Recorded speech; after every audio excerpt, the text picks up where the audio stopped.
Local government area of Borno State, a melting point of the savannah. Here is the cradle of the Baparbra nation. Nature has been kind, and so the people. Babur is a combination of people who came and met the Bura. So you may have differences in words, the way they are pronounced, but it's the same. They've melted, as I told you, into one people. So the question of Babur or Bura, for now, does not even exist again, because it has been metamorphosed into one people. You see, there is a phenomenon that occurred early 50s and sometimes 60s. We came into contact with Europeans and maybe Americans too. They came there. Some of them came as missionaries, some of them came as administrators. And they found the people so accommodating that when they are transferred, they carried these people along. Like they moved them to places like Jos, Kano, Kaduna. These are places that our people went there for reason of maybe they accompanied their, administrators. Then there is another phenomenon, trade. Biu used to be a place where every Thursday you have loads of foodstuff going from Biu to Jos, from Biu to Kano, from Biu to Maiduguri. So because of this kind of trade, our people had gone out so much and had mingled with people outside, so much so that it has influence on how we absorb other people when they come.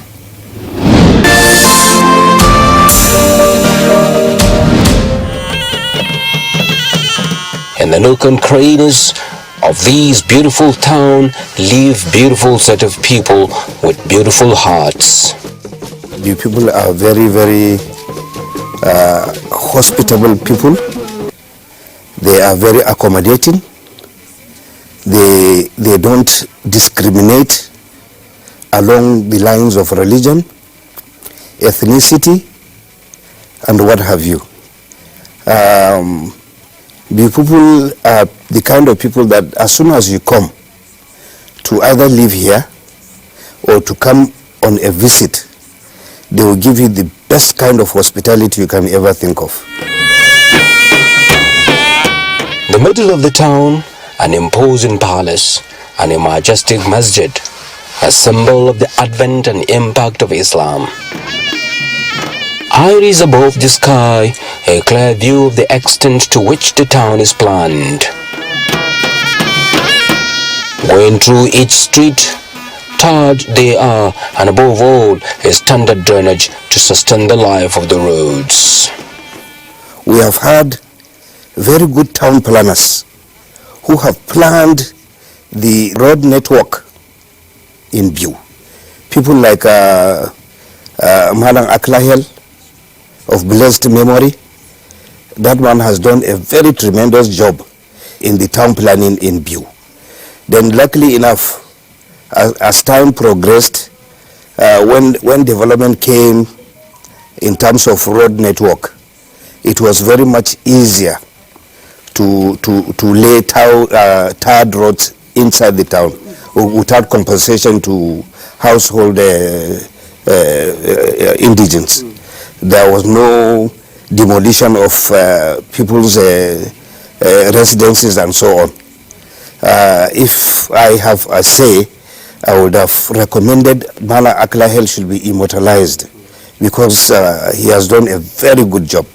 He was a brave person, and he was able to get his way through by making sure that any house that stands in the way would be bulldozed to make way for straight streets. That is how the thing came about. You know, the act of a single person that is brave and motivational can change things. And I think one can single him out as a person that has really made what you look like it is today. You know, I mean, one cannot forget his name in the annals of history, that he's one man that has braved the consequences and made sure that the streets are straight. We cannot talk about road networking in Biu without mentioning people like Honorable Mukhtari Betara, who has done a lot of things to bring development in terms of road networking. Virtually, you have seen it, virtually everywhere within Biu Township has been tarred. Biu generally is a muddy and sandy, some parts are sandy, but most parts are very, very muddy. But nowadays there is nowhere that you cannot go within Biu, because everywhere has a tar. And we want our brothers to also emulate what he has done and bring developments.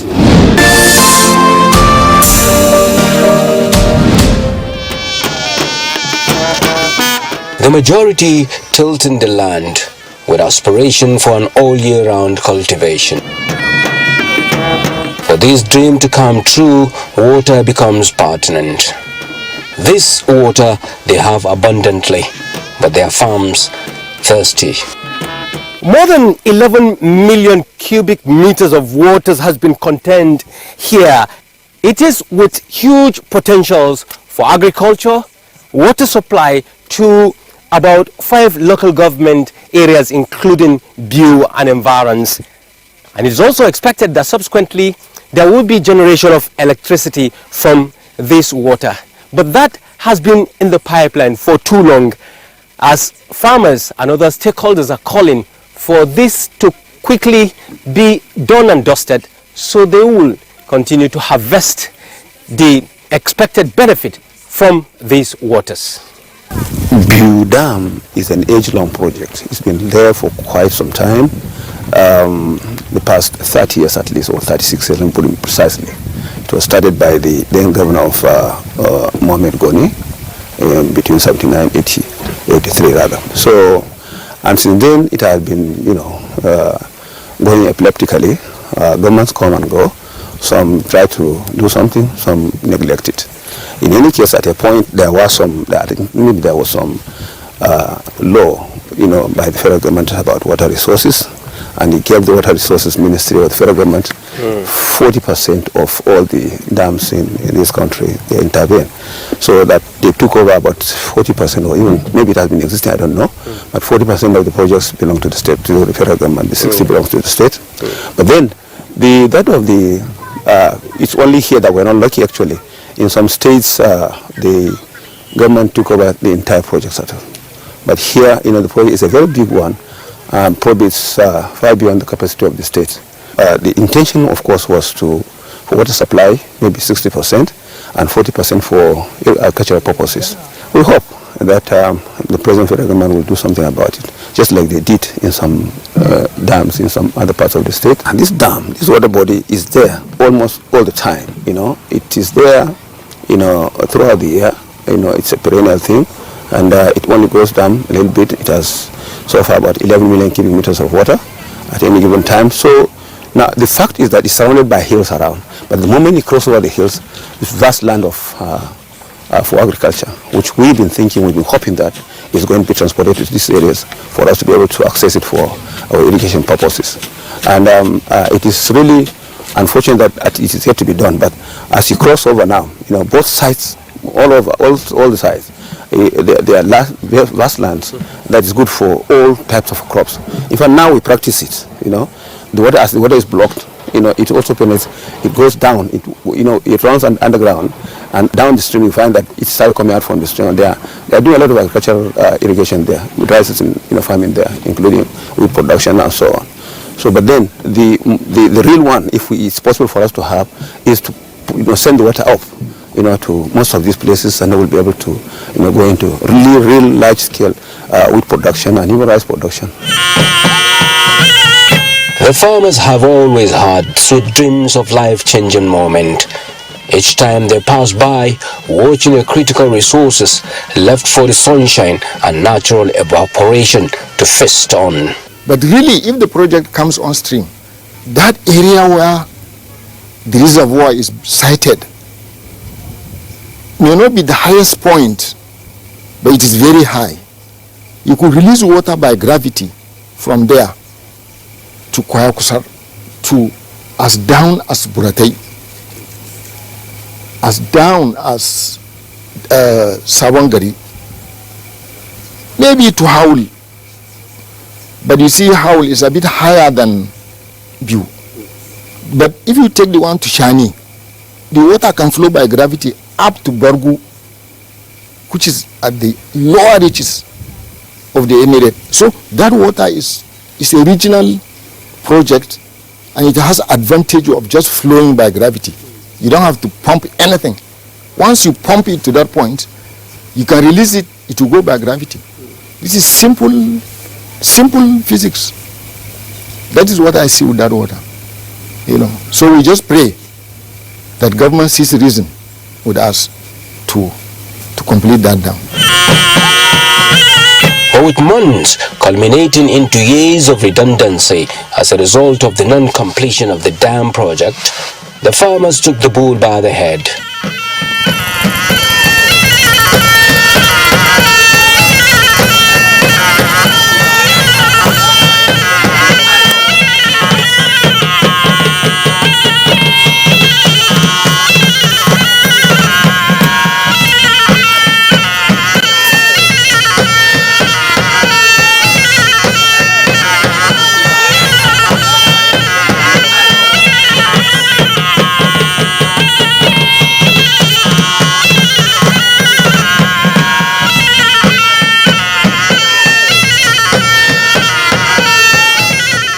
God blessed us with a fertile land, and in the dry season, by my right, there is a stream, a big stream, and in the wet season we have water enough, but during the dry season the river dries.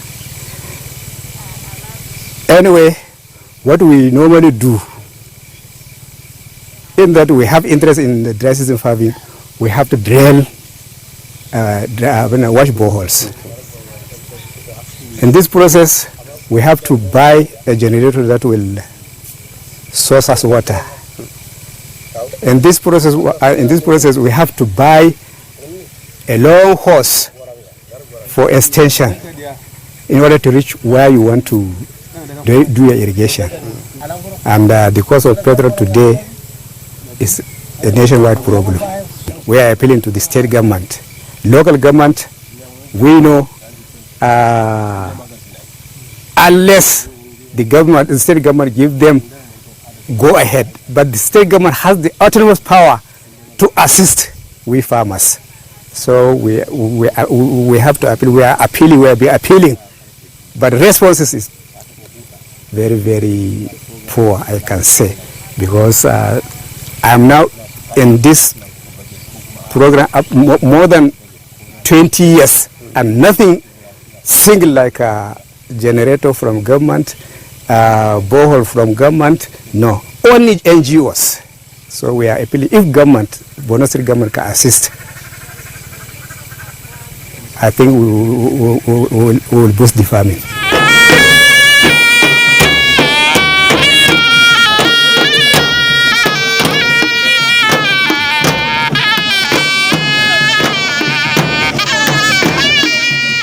The only problem we have here is water.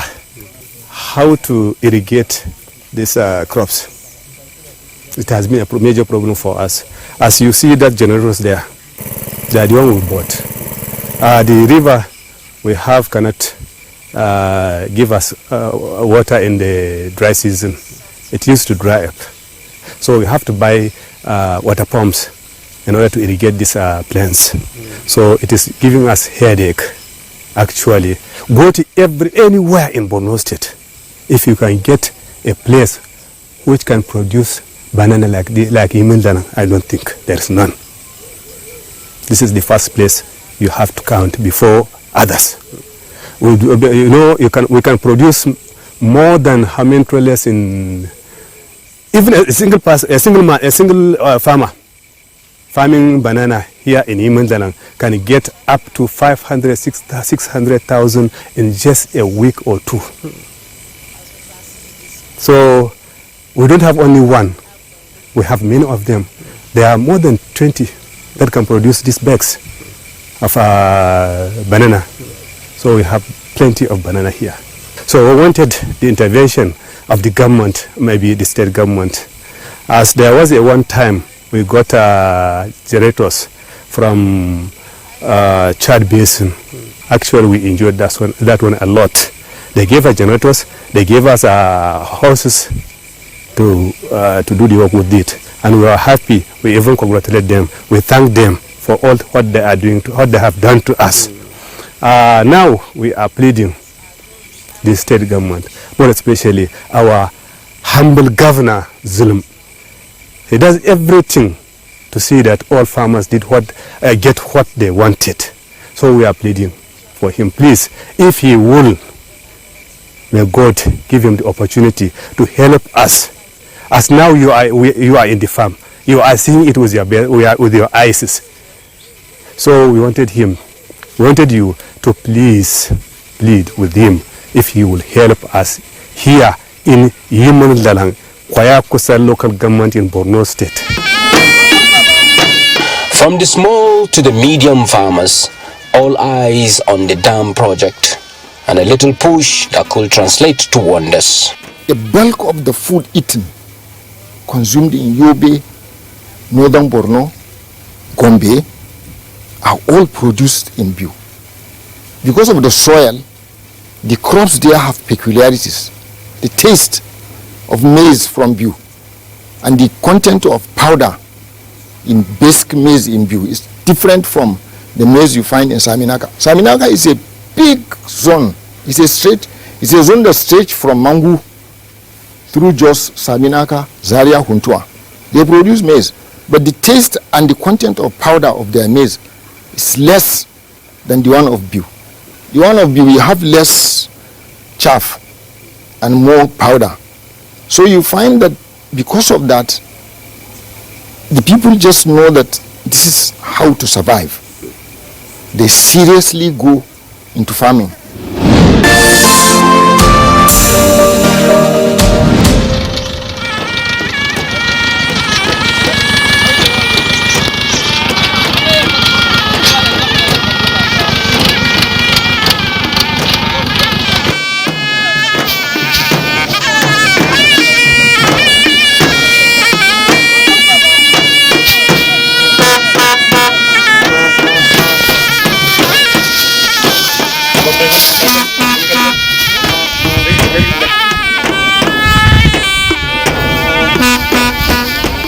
You may be wondering why the farmers around here are urging for the quick completion of the Biu Dam project. That ends here. Take a look behind me. A pyramid of hay being made. This is capable of feeding hundreds of cattle for all year round. The pyramid of hay being built in this farm is a pointer to the massive rice harvest and hundreds of animals living life with lots to eat and drink.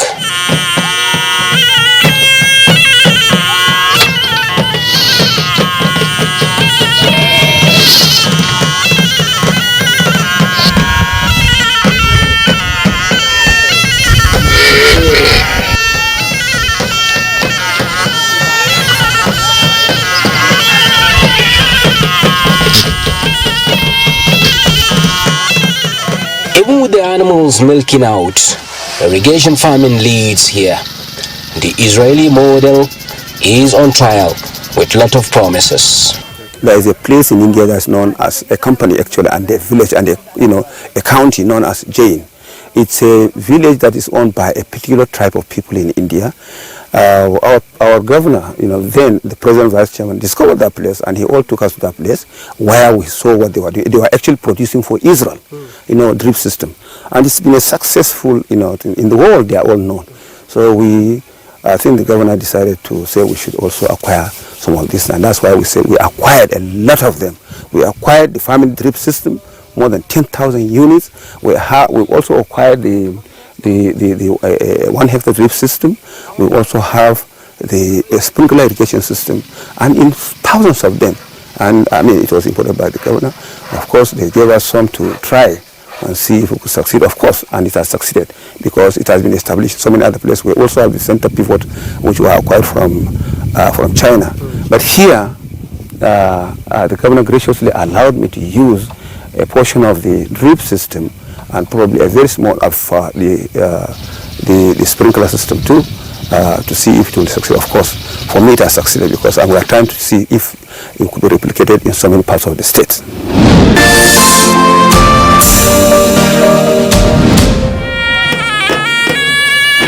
We headed back to the bone of contention, the dam.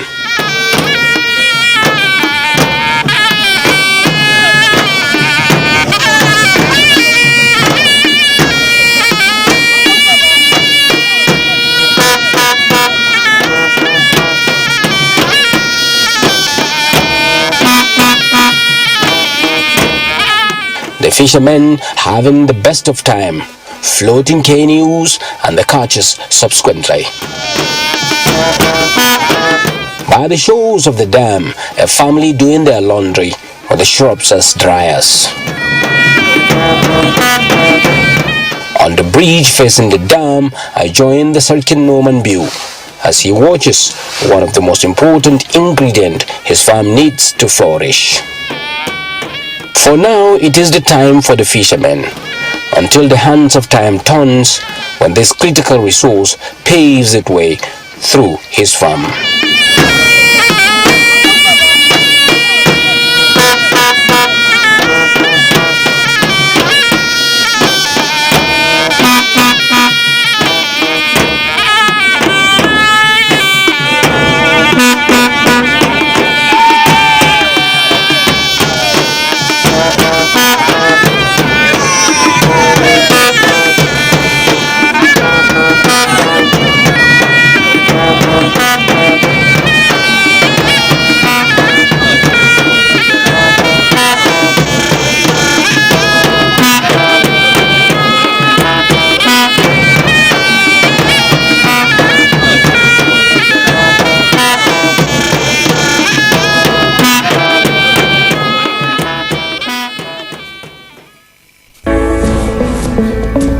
From dusk to dawn,